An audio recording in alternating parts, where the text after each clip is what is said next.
Thank you for joining me as I continue my examination of the book Atheist Delusions by David Bentley Hart from my atheist perspective. In this video, I'm going to cover chapters 12 and 13 of the book. So let's get started with chapter 12, which is titled A Liberating Message.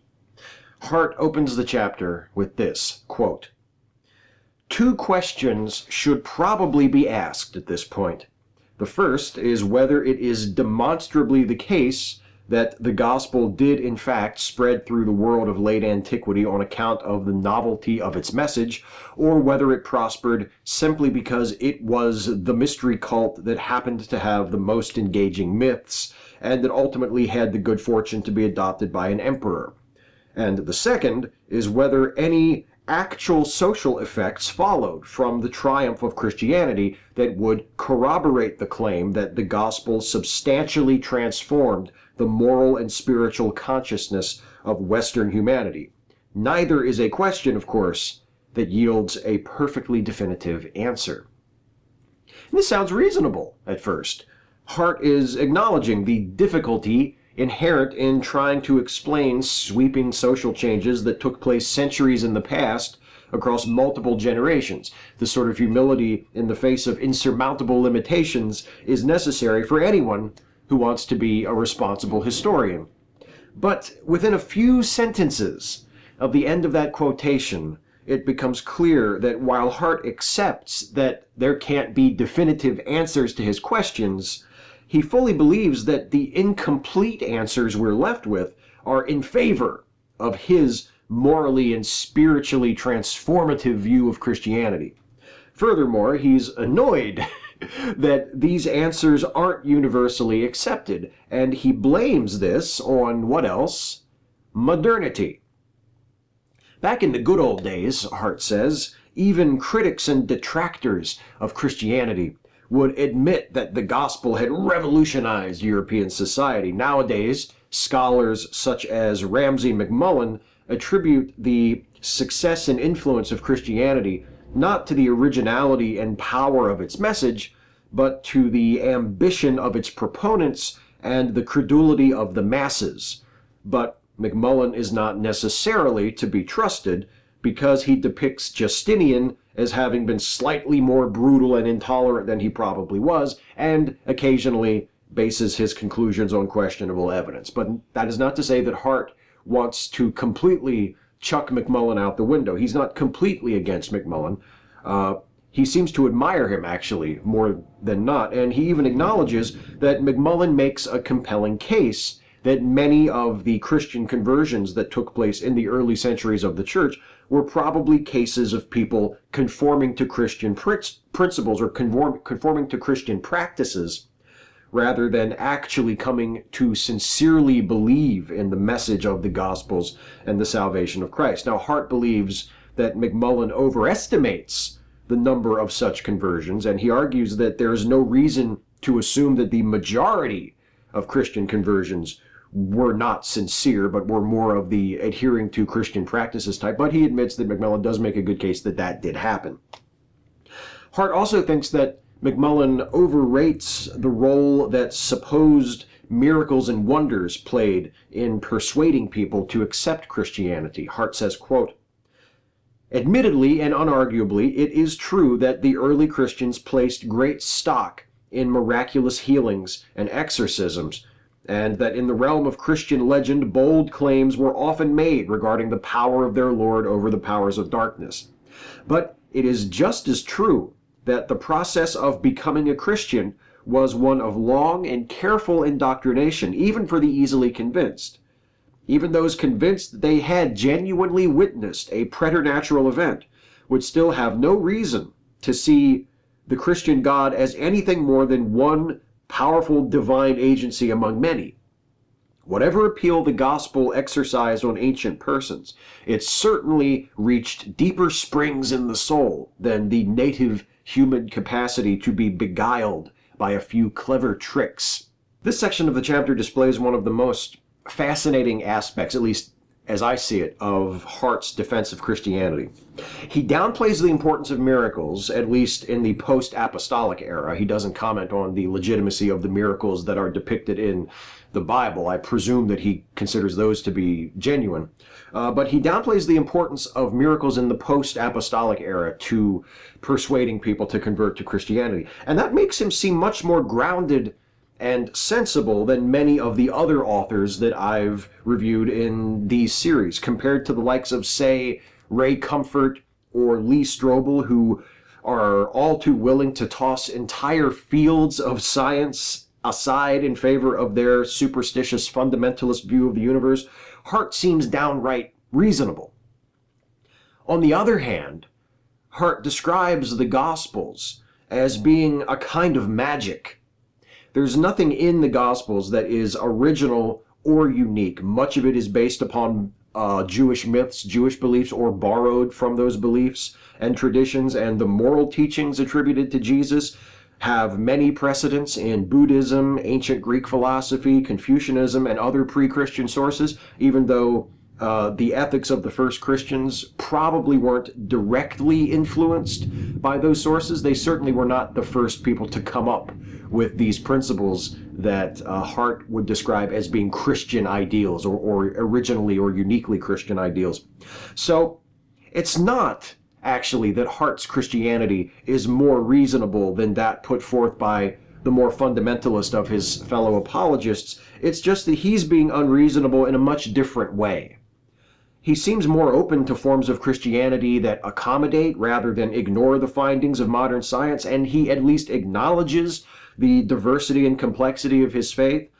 But on the other hand, he insists that the Gospels were something new and revolutionary, and it was because of this that Christianity came to dominate the Western world. And despite occasional nods toward the destructive and intolerant actions of the church, he depicts organized Christianity as an essentially benevolent, progressive, humane institution. Here's another example of Hart's favorite form of argument. He looks at the role the doctrine of hell may have played in winning converts in the early centuries of Christianity. Quote, "The threat of eternal torment is an appeal solely to spiritual and emotional terror. And to the degree that Christians employed it as an inducement to faith, their arguments were clearly somewhat vulgar. The doctrine of hell, understood in a purely literal sense as a place of eternal, unremitting divine wrath, is an idea that would seem to reduce Christianity's larger claims regarding the justice, mercy, and love of God to nonsense. But even here, one must take care to make proper distinctions, for it is not at all clear to what degree such an idea was central or even peculiar to the preaching of the early Christians."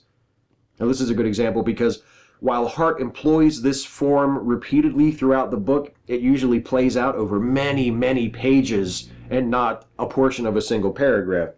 Regardless of length, the form remains the same. Acknowledge the legitimacy of an argument against Christianity, in this case the problematic effect the threat of eternal torment has on the Christian notions of morality and justice, then insist that this point isn't really that important. Sure, belief in a literal hell contradicts the notion of a loving, forgiving, just God, but that doctrine wasn't even that important to early Christians, probably, so who cares? The way Hart handles hell is of particular interest in the context of his response to McMullen. Overall, while acknowledging that he makes a good point now and then, Hart rejects McMullen's explanation for the spread of Christianity because it gives most of the credit to factors like the credulity of the converted, the social and political ambitions of the church, in other words, things other than the content of Christian belief itself.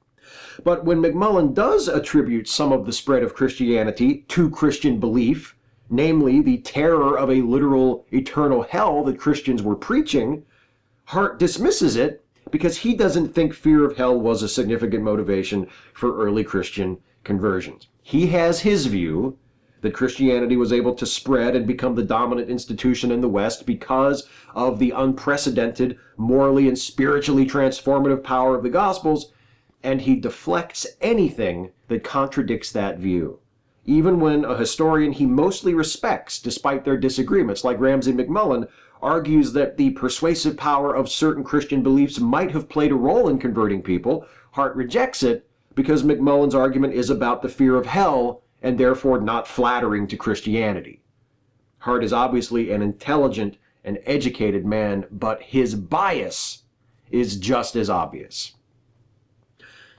In comparing the pagan pre-Christian world to that of Christendom, Hart argues that the plight of women was better under Christianity than under pagan Rome. For instance, Christian churches instituted communal care for widows.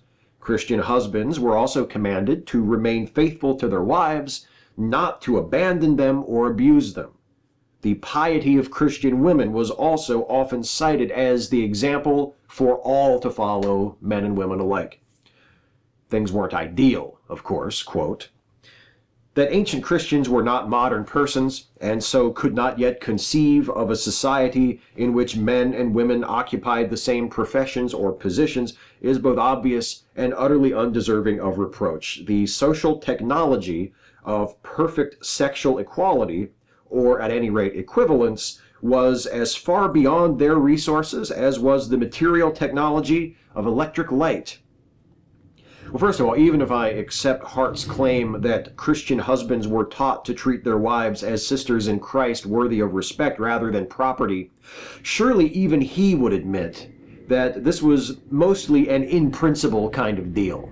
The mistreatment of women was widespread throughout the Christian world for centuries, as was their disenfranchisement, and it continues to negatively impact the lives of women in our culture today, despite numerous gains thanks to progressive social political movements like feminism.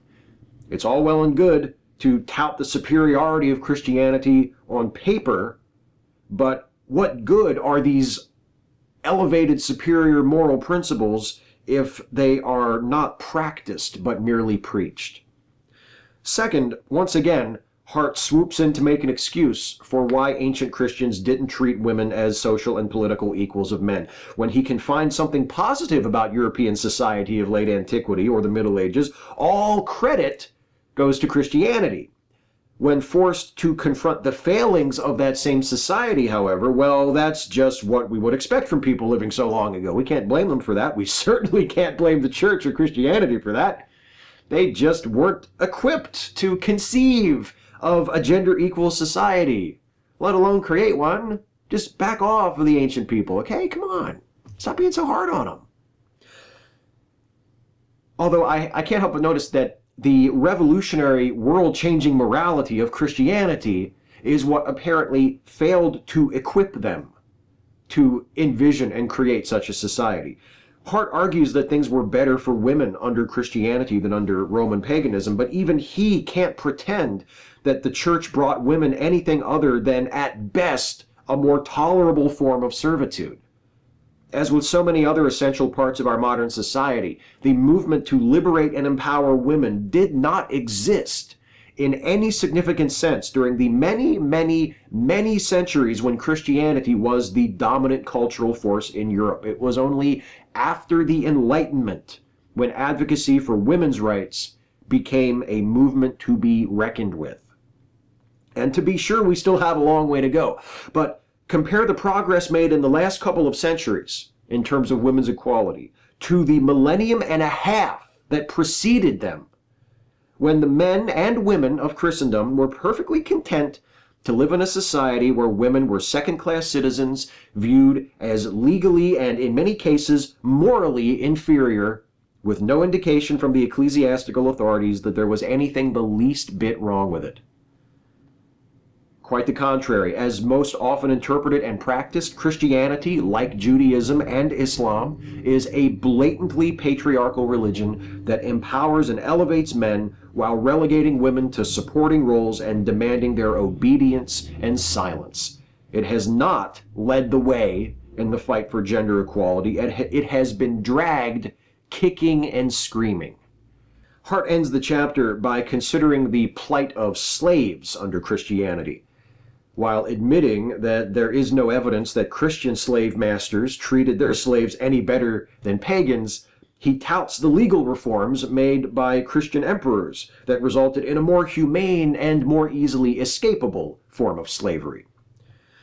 Well, I could point out that the supposedly superior morality of Christianity didn't seem to motivate Christians to free their slaves in large numbers or do away with the practice of enslaving people altogether until, say it with me, the Enlightenment. But that's not fair. After all, Hart's argument is based on the power of the content of Christianity, specifically the Gospels, the moral and spiritual truths found in the Gospels, and slavery was condoned and considered entirely compatible with the Gospels, at least as they were interpreted by nearly every Christian for over 1,000 years. That's it for chapter 12. Let's move on now to chapter 13, which is titled The Face of the Faceless. It's at this point that Hart reaches the Christian invention of the human, which is referenced in the title of this section of the book. Hart describes the episode from the Gospels where Peter denies Jesus 3 times, as predicted by Jesus himself, and then, according to every gospel except the Gospel of John, weeps. To readers of the time, Hart insists this would have been revolutionary, a narrator describing the tragedy and sadness of a common person, a peasant like Peter, and regarding him with sympathy. Then, as he must, Hart blows the significance of this insight into the text vastly out of proportion. He says, quote, "This is not obviously a claim regarding the explicit intent of any of the evangelists, but even Christianity's most implacable modern critics should be willing to acknowledge that in these texts and others like them, we see something beginning to emerge from darkness into full visibility, arguably for the first time in our history, the human person as such, invested with an intrinsic and inviolable dignity, and possessed of an infinite value. It would not even be implausible to argue that our very ability to speak of persons as we do is a consequence of the revolution in moral sensibility that Christianity brought about." Yes, it would. It would be implausible to argue that. But before I get too far into a response, let me allow Hart to expand on his point a bit. He goes on to say, quote, "We, after all, employ this word," meaning the word person, "with a splendidly indiscriminate generosity, applying it without hesitation to everyone, regardless of social station, race, or sex. But originally, at least in some of the most crucial contexts, it had a much more limited application. Indeed, as it did in the Christian world, as well for the great majority of its history, and unfortunately, as it still does today, at least in terms of its application. We're perfectly willing to say that all humans are persons and deserve equal treatment, but we are trailing in actually realizing that. There are far too many people in the world today, in the Western culture and around the world, that are not treated as full persons, that are not afforded the same human rights and have those rights respected as much as other people, despite the fact that we say that we hold all people to be equal. So it's still kind of a problem. And when something recognizable as the modern concept of human rights did begin to emerge, which was just a few centuries ago, it's a relatively recent concept, it was rooted not in Christian scripture, but in a concept of natural law, which transcended any particular religious tradition. There were concepts of natural law, of course, John Locke, for instance, that made appeals to divine authority or divine law, but they did not rely on an explicitly Christian theology. They applied to all people, regardless of their religious identity. Once again, the church was not leading the way, but being dragged. I might add that even though the modern concept of human rights and of personhood entitling people to certain inalienable rights is a relatively recent invention, the basic principles that underlie that concept can be traced back to before the existence of Christianity. For instance, the Golden Rule, which implies a recognition that other people are entitled to the same treatment you would wish for yourself, was present in philosophies found throughout the ancient world. In China, 500 years before the time of Jesus, Confucius advised his followers to never impose on others what they would not choose for themselves. 100 years before that, in ancient Greece, Thales said, avoid doing what you would blame others for doing.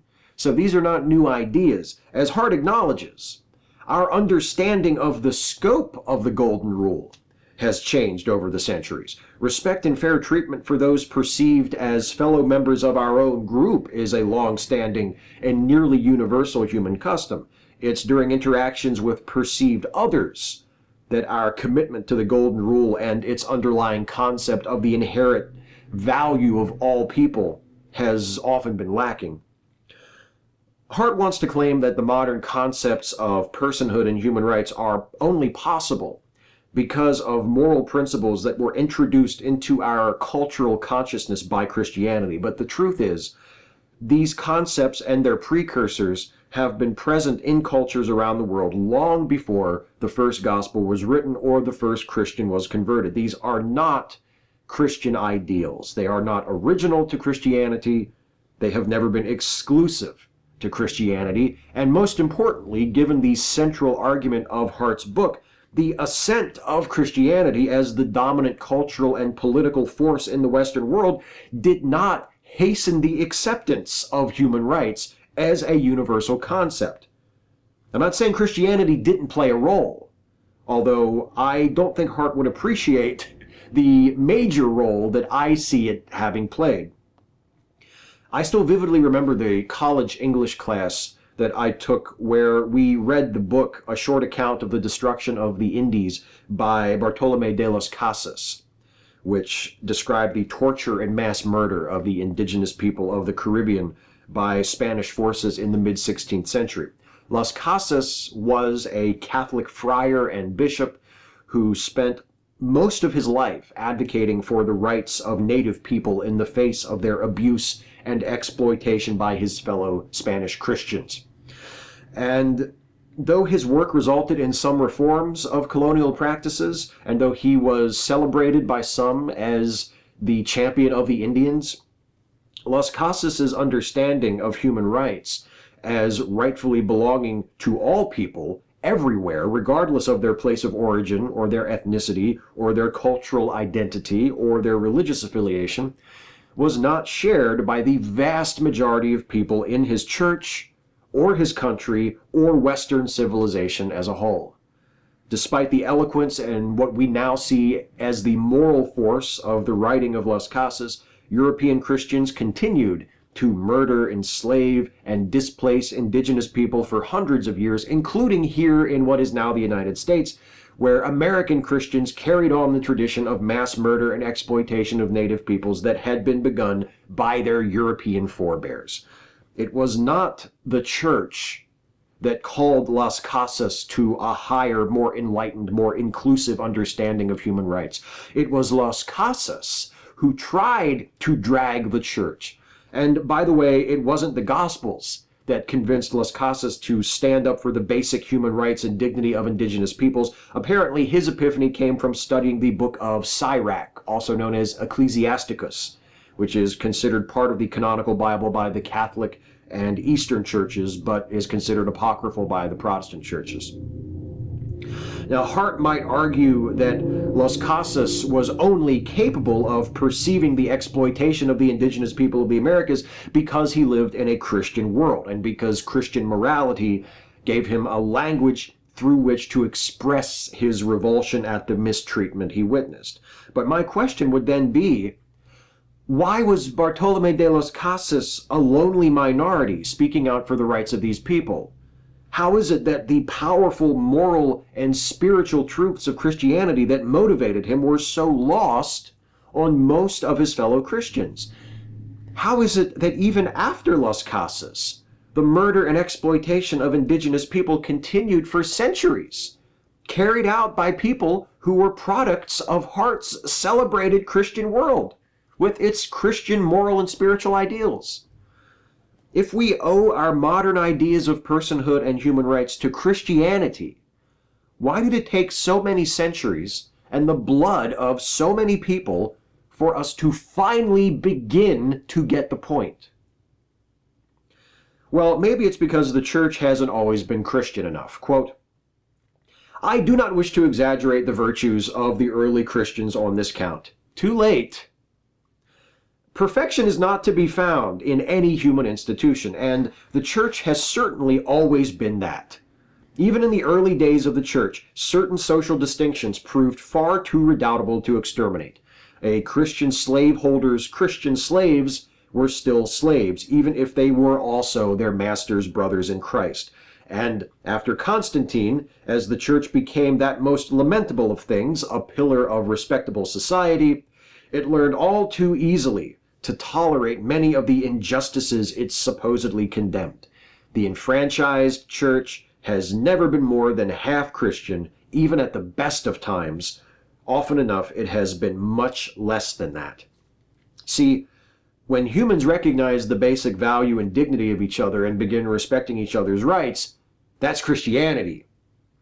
When the Christian church condones slavery and perpetuates a system that brutalizes and disenfranchises women and exploits the desperation and credulity of the poor to maintain its own supremacy, well, that's the church not being Christian enough. God gets the credit, humans get the blame. And if apologists like Hart were honest, they'd recognize that as the first commandment. Well, instead of dwelling on the moral failings of Christendom, Hart says, we should be celebrating that they had any moral awareness at all. Quote, "What should really astonish us by its improbability is not that so few Christians behaved in a way perfectly consistent with their beliefs, but that such beliefs had ever come into existence in the first place." In the last portion of the chapter, Hart repeats what he had to say in that quote, insisting that what should really amaze us is not the hypocrisy of Christians believing that their fellow humans should be treated as their brethren while also seeing nothing objectionable about slavery, but the fact that a few Christians recognized this hypocrisy.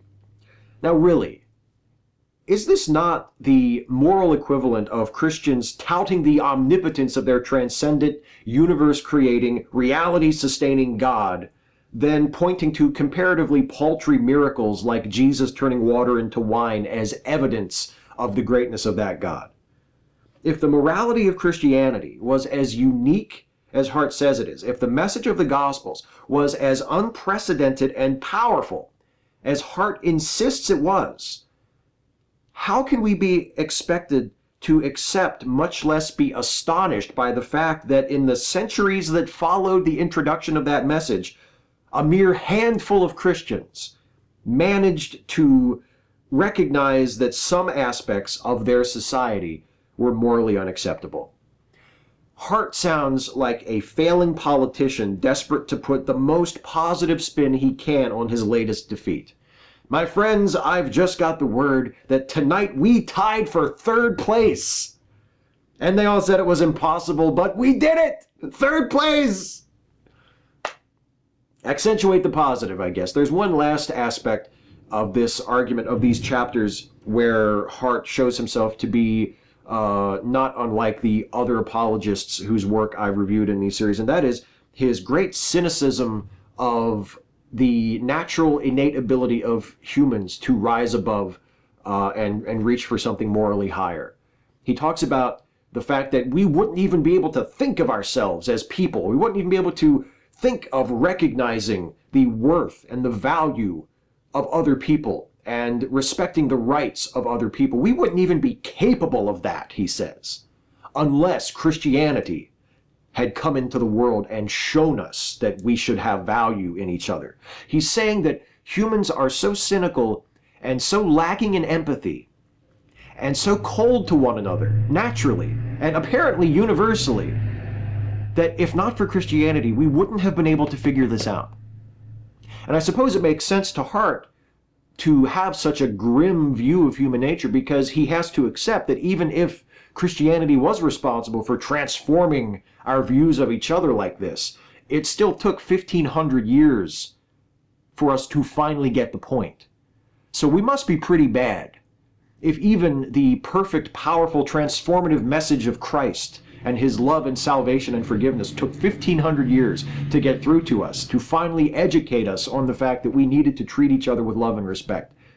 That's how little David Bentley Hart thinks of humans. That's exactly the same attitude that most apologists, most Christian apologists seem to have. Humans left to our own devices without help from on high, without the Holy Spirit, without the love of God being injected into our hearts and into our souls, we are garbage. We are garbage. We mistreat each other. We have no capacity for love, no capacity for empathy, no capacity for charity or forgiveness. These are all things that God gives us. All the positive aspects of humanity, all the good parts of our human nature are not part of our human nature, according to this view.